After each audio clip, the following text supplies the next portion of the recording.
Assalamualaikum warahmatullahi wabarakatuh. Innalhamdalillah nahmaduhu wa nasta'inuhu wa nastaghfiruh wa na'udzubillahi min syururi anfusina wa min sayyiati a'malina may yahdihillahu fala mudhillalah wa may yudhlil fala hadiyalah. Asyhadu an la ilaha illallah wa asyhadu anna Muhammadan abduhu wa rasuluh allazi la nabiyya ba'da amma ba'du. Kami dari kelompok 2 akan mempresentasikan mata kuliah Ulumul Quran dengan judul Fungsi Hadis Terhadap Al-Quran. Sebelumnya, perkenalkan nama saya Radita Nela Salsabila dengan NPM 10030125031. Saya Sylvia Rahayu dengan NPM 10030125039. Baik, tanpa berlama-lama, teman saya akan menjelaskan tentang materi yang pertama. Yang pertama yaitu pengertian Al-Quran dan hadis.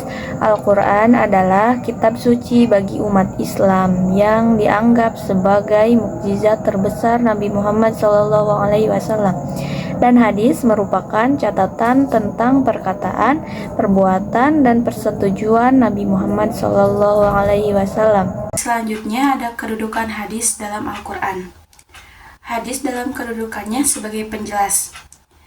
Hadis kadang-kadang memperluas hukum dalam Al-Quran atau menetapkan sendiri hukum di luar apa yang ditentukan Allah dalam Al-Quran.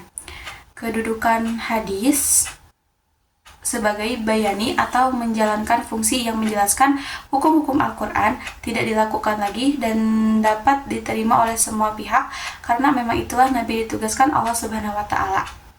Kita bisa melihat banyak sekali hadis Nabi yang mempunyai pokok pikiran, namun juga berdampak langsung terhadap perkembangan dan berdampak pada dunia pendidikan. Selanjutnya ada kedudukan Al-Quran dan hadis sebagai hukum Islam. Hadis dalam Islam menempati posisi yang sakral, yakni sebagai sumber hukum setelah Al-Quran. Maka untuk memahami ajaran dan hukum Islam, pengetahuan terhadap hadis haruslah suatu hal yang pasti. Mengenai kekuatan hadis sebagai sumber hukum ditentukan oleh dua segi. Pertama, dari segi kebenaran materinya, dan kedua, dari segi kekuatan petunjuknya terhadap hukum.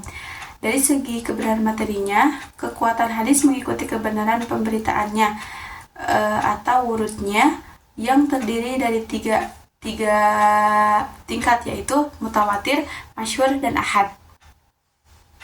Yang selanjutnya ada fungsi hadis terhadap Al-Quran.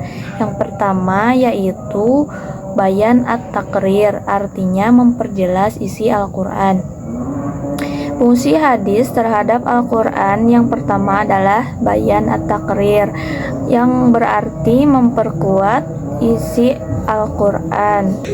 Fungsi hadis terhadap Al-Quran selanjutnya adalah sebagai bayan at-tafsir, yang berarti memberikan tafsiran atau perincian terhadap isi Al-Quran yang masih bersifat umum atau mujmal, serta memberikan batasan-batasan persyaratan pada ayat-ayat yang bersifat mutlak atau takyid.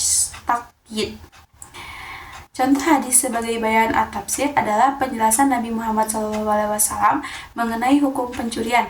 Rasulullah SAW didatangi seseorang yang membawa pencuri, maka beliau memotong tangan pencuri tersebut dari pergelangan tangan. Hadis di atas menafsirkan surat Al-Maidah ayat 38, yang artinya, adapun seorang laki-laki maupun perempuan yang mencuri, potonglah tangan keduanya sebagai balasan atas perbuatan yang mereka lakukan dan sebagai siksaan dari Allah, dan Allah Maha Perkasa, Maha Bijaksana. Dalam Al-Quran, Allah memerintahkan hukuman bagi seseorang pencuri dengan memotong tangannya. Ayat ini masih bersifat umum. Kemudian, Nabi Muhammad SAW memberikan batasan bahwa yang dipotong dari pergelangan tangan. Selanjutnya, pada poin yang ketiga yaitu bayan at-tashri, atau memberi kepastian hukum Islam yang tidak ada di Al-Quran. Ialah sebagian pemberi kepastian hukum atau ajaran-ajaran Islam yang tidak dijelaskan dalam Al-Quran. Biasanya, Al-Quran hanya menerangkan pokok-pokoknya saja. Contohnya, hadis mengenai zakat fitrah. Rasulullah SAW telah bersabda, telah mewajibkan zakat fitrah kepada umat Islam pada bulan Ramadan 1 syak kurma atau gandum untuk setiap orang, baik merdeka atau hamba sahaya, laki-laki ataupun perempuan.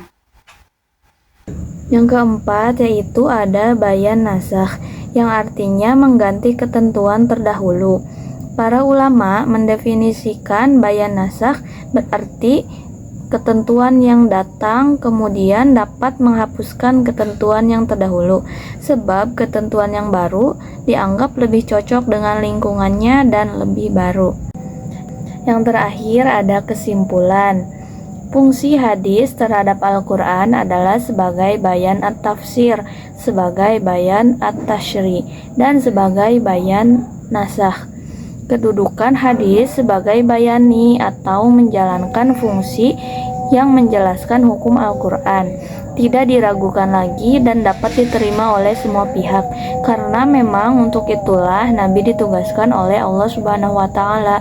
Namun dalam kedudukan hadis sebagai dalil yang berdiri sendiri dan sebagai sumber kedua setelah Al-Quran. Baik, mungkin cukup sekian yang bisa saya dan rekan saya sampaikan. Terima kasih untuk teman-teman yang sudah menonton videonya, dan untuk forum tanya jawab akan dibuka saat Zoom nanti. Terima kasih. Assalamualaikum warahmatullahi wabarakatuh.